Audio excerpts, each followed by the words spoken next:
Shalom saudara-saudara semua yang dikasihi Tuhan Yesus Kristus. Pada hari ini kita kembali ibadah online ya.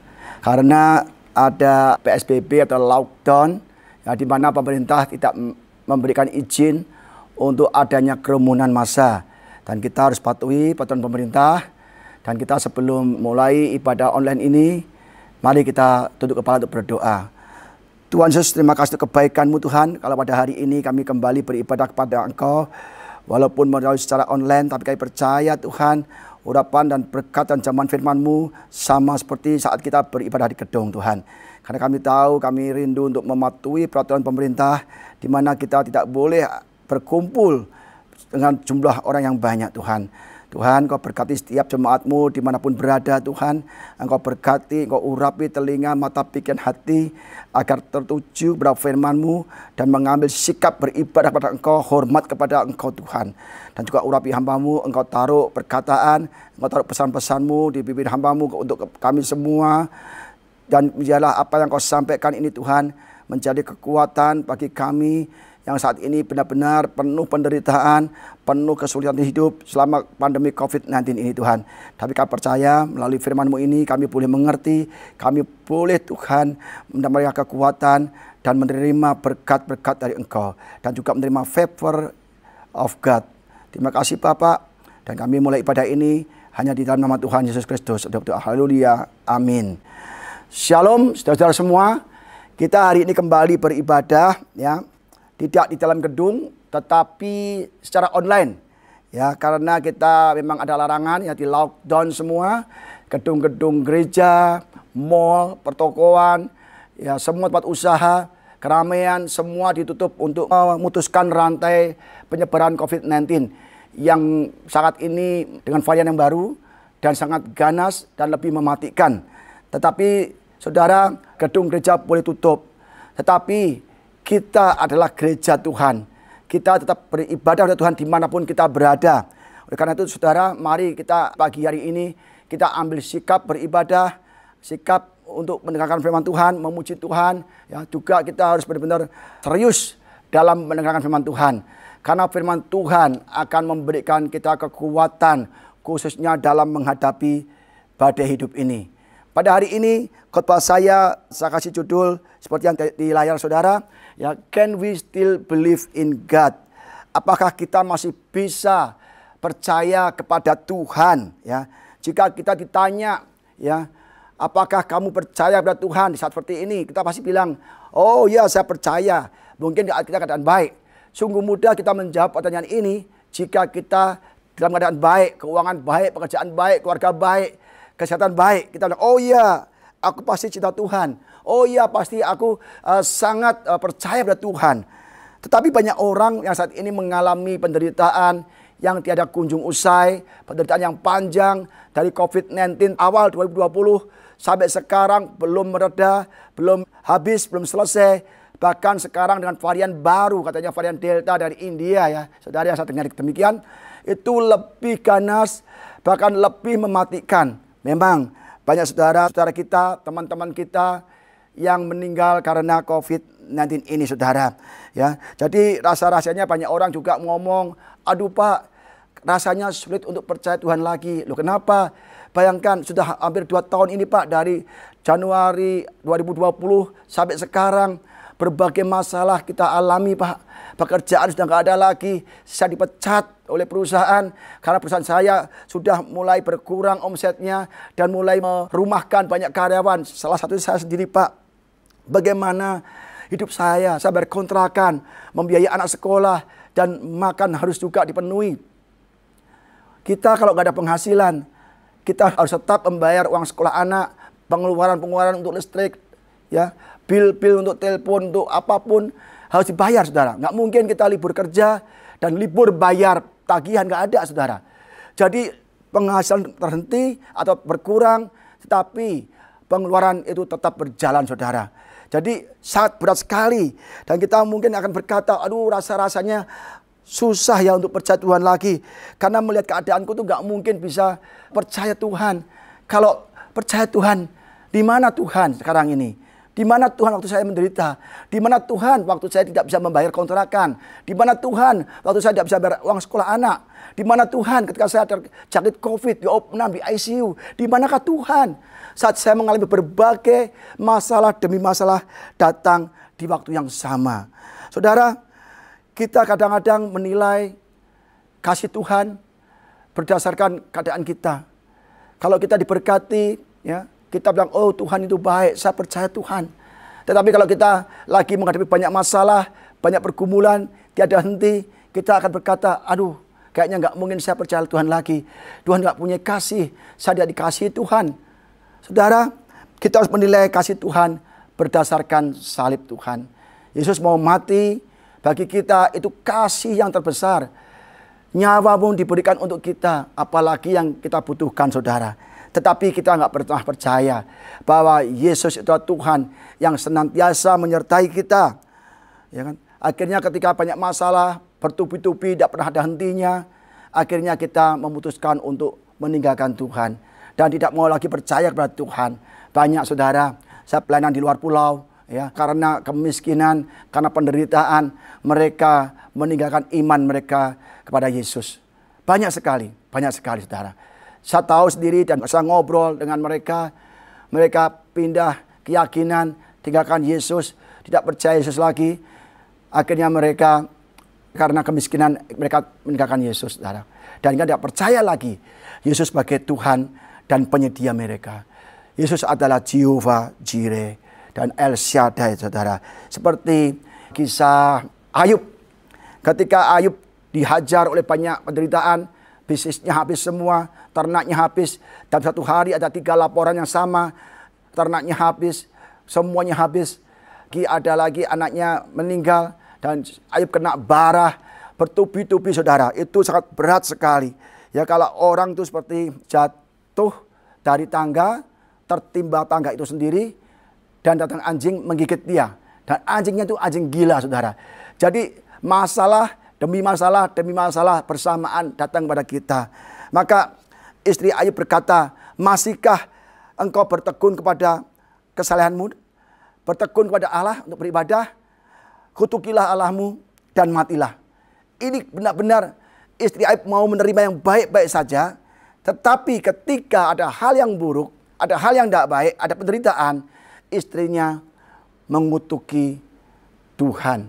Bahkan meninggalkan Tuhan. Banyak orang Kristen, banyak orang percaya di antara kita mungkin sama seperti istri Ayub. Ketika kita diberkati, kita Tuhan itu baik. Aku percaya Yesus, percaya Tuhan bagi Allah yang menyediakan. Tapi ketika kenyataannya karena COVID-19 ini, berbagai penderitaan, berbagai kesulitan hidup membuat kita, buat apa ibadah lagi, nggak ada guna. Saya ibadah, rajin, ya, berdoa, menyembah, ya, beribadah dengan firman Tuhan. Tetapi mana buktinya Tuhan? Tetap aja kita kena COVID, tetap aja kita mengalami masalah pekerjaan, masalah keuangan. Apa bedanya dengan orang nggak beribadah? Nah, akhirnya mereka akan meninggalkan Tuhan, saudara. Ya, sekarang di manakah Tuhan saat kita mengalami penderitaan di tengah-tengah COVID-19 ini? Orang bertanya, di mana Tuhan, Pak? Saya berdoa kayak Tuhan nggak ada deh. Tuhan mana nggak pernah tolong kita? Dari dulu sampai sekarang selalu ada masalah keuangan. Khususnya tengah-tengah COVID-19 ini, Pak. Di manakah Tuhan yang aku sembah? Yang katanya Allah El Shaddai. Mana? Nggak nyata itu. Di manakah itu? Saudara, mari kita belajar firman Tuhan pada pagi hari ini. Yang akan membuat kita mengerti di manakah Tuhan berada saat kita mengalami penderitaan. Mari kita buka kitab Roma 8 ayat 28. Ini ayatnya sangat terkenal. Orang selalu ada masalah, oh tenang saja, kan? Allah itu baik, ada hikmahnya. Inilah ayatnya, ya. Kita tahu sekarang bahwa Allah turut bekerja dalam segala sesuatu atau segala hal untuk mendatangkan kebaikan bagi mereka yang mengasihi Dia, yaitu bagi mereka yang terpanggil sesuai dengan rencana Allah. Ya. Kita tahu sekarang bahwa Allah turut bekerja dalam segala hal, ya, segala sesuatu untuk mendatangkan kebaikan. Ini ayat terkenal, saudara. Dan ini adalah janji Tuhan untuk kita. Yaitu bahwa Allah akan selalu turut bekerja dalam segala sesuatu atau segala hal untuk mendatangkan kebaikan bagi kita yang percaya. Jadi saudara, segala sesuatu yang kita hadapi sekarang, baik itu hal yang buruk, baik hal yang nggak enak, baik yang enak pun sekalian, itu Allah turut bekerja. Ya. Bagi siapa? Bagi orang yang percaya. Ya. Bagi orang yang mengasihi Dia. Ya. Allah turut bekerja. Tetapi banyak orang yang dipilih Tuhan, banyak orang yang mengasihi Tuhan, tetapi di saat-saat seperti ini tidak percaya bahwa masalah ini mendatangkan kebaikan bagi mereka. Mengapa banyak jemaat saat ini takut, khawatir, panik jika senantiasa Allah turut bekerja dalam segala sesuatu untuk mendatangkan kebaikan bagi kita. Khususnya pada saat COVID ini saudara. Dalam King James Version demikian bunyinya. And we know that all things work together for good to them that love God, who are the called according to His purpose. Ya, jadi all things work together for good to them, to us who believe in God, love God. Jelas sekali bahwa apa artinya semua, apa artinya all things. All things means all, is not many, several, or the most. Tidak hanya sebagian atau banyak atau beberapa, tetapi all things adalah semua hal, segala sesuatu, baik itu ya hal baik atau hal yang buruk, semua bekerja secara bersama-sama, ya, dalam sinergi untuk kebaikan kita. Bagaimana itu? Kan membingungkan, Pak, sudah jatuh ketimpa tangga, digigit anjing, apakah itu ya hal yang baik? Saudara, Paulus bukan mengatakan semua yang ada, semua segala sesuatu itu baik. Bukan. Bukan, udah tahu kita COVID itu baik, bukan. Nggak punya uang itu baik, bukan. Bukan berarti nggak punya uang itu baik, sakit itu baik, ya kan? Kita lagi di PHK itu baik, tidak saudara. Tetapi katakan segala sesuatu semua itu bekerja sama, ya, dalam sinergi untuk mendatangkan kebaikan, ya. Bukan dipecat itu baik, bukan sakit itu baik, bukan. Tapi segala sesuatu itu yang tidak baik itu bekerja sama dalam sinergi, ya. Allah itu bekerja, ya, di dalam hal itu untuk mendatangkan kebaikan, saudara. Jadi kalau kita ada masalah keuangan, sakit penyakit, tagihan-tagihan secara bersamaan itu nggak baik. Tapi Allah terus bekerja di dalam itu semua untuk mendatangkan kebaikan, saudara. Ya, contohnya gini, saudara. Yusuf. Nah, ini saya kasih Yusuf nih, gambar Yusuf. Ya, kita tahu kisah Yusuf, ya. Dibenci saudara-saudaranya, baik nggak? Nggak baik, ya kan? Dibuang ke sumur, baik nggak? Nggak baik. Terus dia dijual menjadi budak, enak nggak? Nggak enak, nggak baik. Terus bekerja jadi budak di rumah Potifar bertahun-tahun, baik nggak? Nggak baik juga. Difitnah oleh istri Potifar, baik nggak? Nggak baik. Dimasukkan ke penjara, enak nggak? Nggak enak, nggak baik. Bahkan Yusuf semuanya rasakan tidak baik. Tetapi melalui sumur, ya, melalui dibenci, melalui menjadi budak, difitnah, dipenjara, Allah terus bekerja dalam segala macam penderitaan Yusuf untuk kebaikan Yusuf. Sehingga Yusuf sampai ke istana. Ya kan? Banyak orang kata, Pak Pendeta, apakah kita sakit itu baik? Enggak baik. Segala enggak baik. Kalau memang tidak enak, saudara, enggak baik. Tetapi segala yang enggak baik yang kita alami saat ini, Allah turut bekerja. Ya, all things work together. Ya, semua bekerja, Allah bekerja untuk mendatangkan kebaikan bagi kita, saudara. Masuk sumur pasti enggak enak, ya kan? Tetapi semuanya itu Allah bekerja di dalamnya. Maka Yusuf sampai ke istana, ya kan? Dibenci malah nggak enak, saudara. Tapi semua itu dijadikan satu sinergi dan Tuhan bekerja di dalamnya. Yusuf menjadi penguasa di Mesir. Tanpa sumur, Yusuf tidak akan sampai ke istana. Tanpa dibenci, saudaranya, tanpa dijual, tanpa jadi budak, tanpa dipenjara, tanpa difitnah, Yusuf tidak akan pernah sampai ke istana. Karena Tuhan bekerja dalam setiap masalah Yusuf, yang membawa kebaikan pada Yusuf, dan akhirnya Yusuf sampai ke istana. Contohnya gini, saudara, kue tart. Di sini siapa yang suka kue tart? Yang kita makan di acara ulang tahun.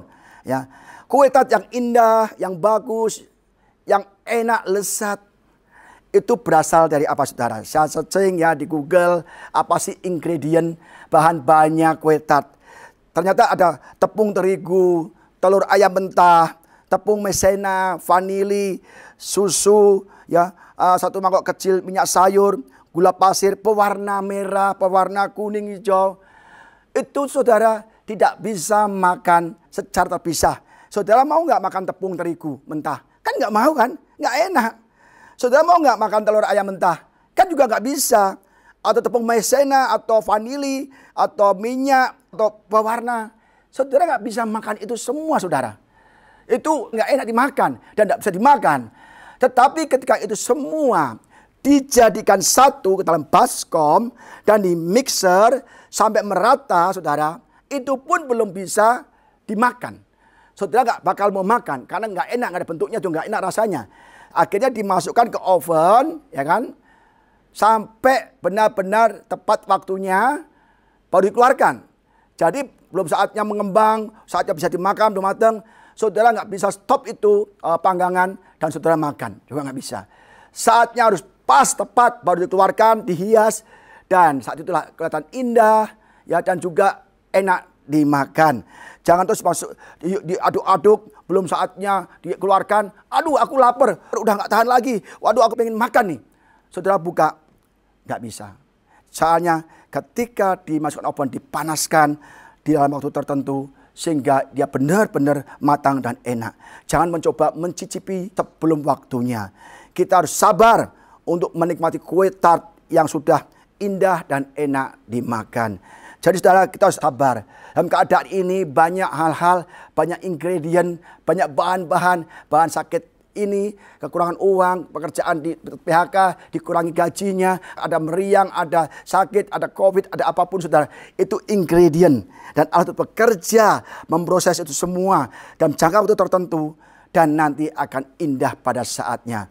Akan membawa kebaikan bagi kita semua saudara. Dan banyak orang mungkin berkata, di manakah Tuhan ketika Yusuf mengalami serentetan penderitaan. Tapi semua itu memang Tuhan bekerja, biarkan. Karena Tuhan sudah berikan akhirnya, yaitu istana raja. Saudara, jadi saat ini kita juga akan bertanya, Pak, di mana Pak Tuhan saat ini Pak? Saya berdoa yes. Waktu lockdown saya baca Alkitab yes. Saya nyembah yes. Ke gereja online yes, saya dengarkan. Tetapi mengapa saya mengalami masalah Pak? Di manakah Tuhan saat ini? Di manakah Tuhan yang saya sembah? Saya berdoa padanya, di mana Tuhan? Saya mengalami banyak penderitaan. Mari kita baca ayat tadi dalam versi lain. Romans 8 verse 28, ya, Roma 8 ayat 28 dari Temporary English Version. We know that God is always at work for the good of everyone who love Him. Ya. Jadi kita tahu bahwa Tuhan is always, selalu sedang bekerja dan tidak pernah henti. Tuhan sedang, ya, always, selalu bekerja, at work, dalam pekerjaannya, melakukan pekerjaannya untuk kebaikan bagi setiap orang yang mengasihi Tuhan. Jelas, kita menderita yes, tapi Tuhan sedang bekerja. Tanpa kita lihat secara mata jasmani, Tuhan bekerja, sedang merajut itu semua penderitaan kita untuk menjadi kain yang indah. Kita lihat banyak tuh rajutan yang gambar-gambar yang indah. Tuhan lagi merajut gambar yang indah bagi kita. Tuhan sedang siapkan tanah Kanaan. Tuhan sedang siapkan berkat-berkat yang melimpah. Seperti Ayub, dirajut, diproses. Istrinya nggak tahan, dia keluar. Tapi Ayub keluar ke pemenang. Diberikan 2 kali lipat apa dari yang hilang, saudara. Jadi saudara, kita harus benar-benar tahu, God is always at work for the good. Tuhan selalu sedang bekerja untuk kebaikan kita. Jadi kita sebagai orang percaya, jangan takut saudara. Saat ini benar-benar Tuhan sedang bekerja secara supranatural. Di mana kita dapat melihat secara mata jasmani. Dan Tuhan sedang bekerja dan memperhatikan kita untuk kebaikan kita saudara. Dan sediakan berkat yang melimpah, kesembuhan, pemulihan, bahkan promosi dari Tuhan saat ini. Dan kita tidak melihat Yusuf dipromosikan Tuhan. Yusuf gak berkata, Tuhan di mana kau? Aku di sumur, kau di mana? Tuhan aku jadi budak, aku dijual, kau di mana? Tuhan aku di penjara, kau di mana? Tidak, saudara. Yusuf tidak berkata demikian. Memang Yusuf disediakan istana nantinya, saudara. Karena pikir, waduh, kayaknya nggak ada Tuhan. Tetapi Tuhan sedang bekerja. Mari kita lihat ayatnya. Bagaimana Yusuf meresponi penderitaannya. Bagaimana Yusuf meresponi sederetan penderitaan Yusuf. Kejadian 52:20. Memang kamu telah mereka-rekakan yang jahat. Saudara-saudaranya Yusuf mereka-rekakan yang jahat kepada Yusuf. Ya. Memang kamu telah mereka-rekakan yang jahat terhadap aku. Tetapi Allah telah mereka-rekakannya untuk kebaikan. Dengan maksud melakukan seperti ini, seperti yang terjadi sekarang ini, yakni memelihara hidup suatu bangsa yang besar. Jadi saudara-saudara Yusuf itu mereka-rekakan yang jahat terhadap Yusuf. Ya kan?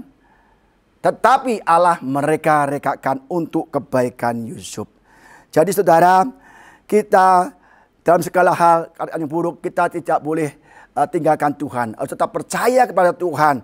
Jika saat ini ada orang-orang atau saudara-saudara kita yang iri sama kita, ya kan?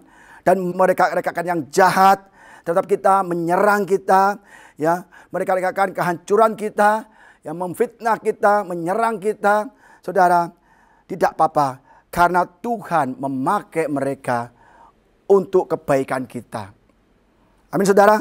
Orang jahat selalu ada di sekitar kita. Saya ulang, orang-orang jahat selalu ada di sekitar kita, karena mereka dipakai Tuhan untuk mendatangkan kebaikan bagi kita, seperti yang dialami Yusuf. Bahkan orang jahat ada di lingkungan Yesus. 12 murid Yesus bersama-sama Yesus, satu diantaranya jahat sekali, yaitu Yudas Iskariot. Jadi di lingkungan Yesus, ya, di sekitar Yesus itu pun ada orang-orang jahat, yaitu Yudas Iskariot. Bahkan ahli Taurat, ahli Farisi, imam kepala, mereka orang-orang ahli Alkitab, orang rohani, imam kepala, bukan imam biasa, saudara, imam kepala.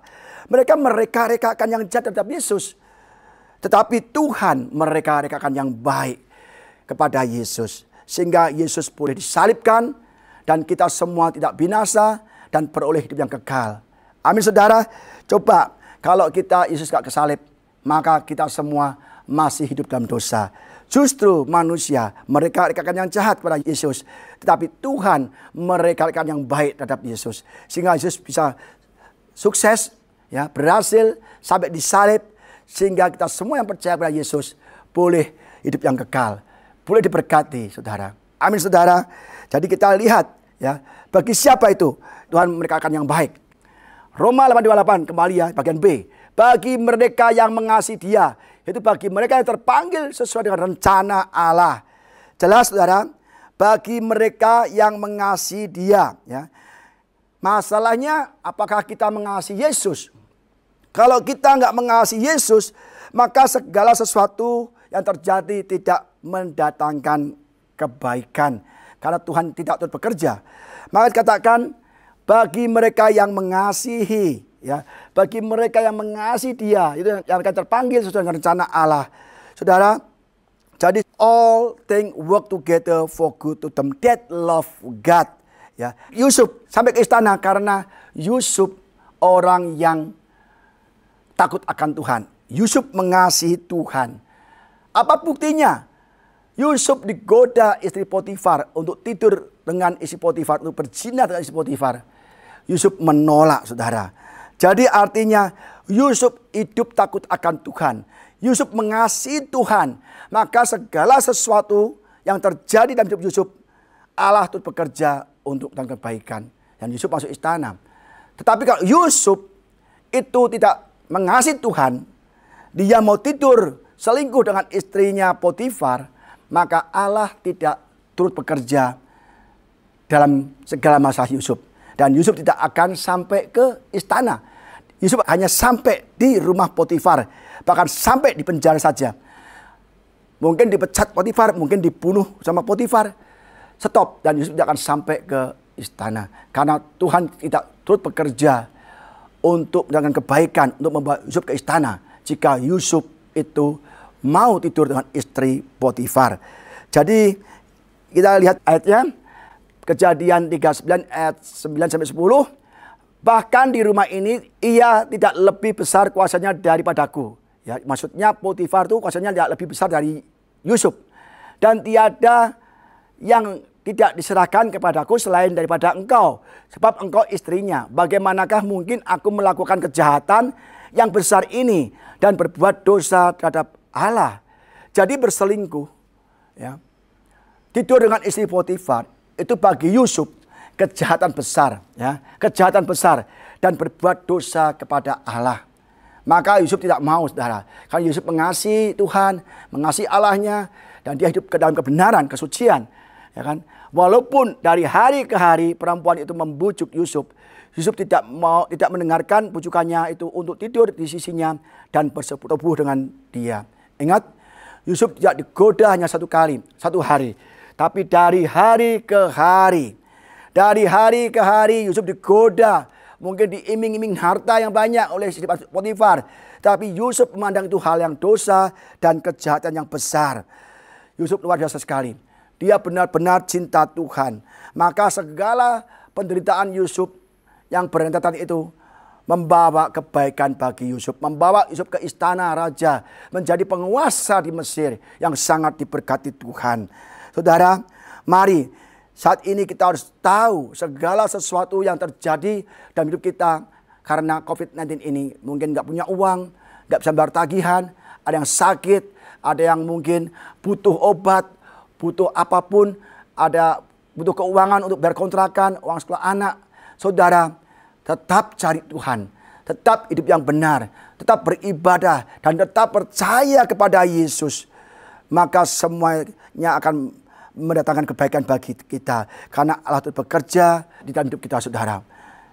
Kita jemaat-jemaat GBI of Christ dan semua jemaat yang mendengarkan ibadah ini dimanapun berada. Memang kita semua saat ini mengalami banyak penderitaan demi penderitaan yang datang bersamaan. Tidak ringan, saudara. Berat sekali. Apalagi usaha banyak yang bangkrut, toko banyak tutup, perusahaan banyak yang juga mengurangi karyawan. Dan juga karyawan pun juga menderita karena nggak punya penghasilan, saudara. Semua orang menderita. Dan Tuhan izinkan semua orang memasuki padang gurun. Tetapi di ujung padang gurun ada tanah Kanaan.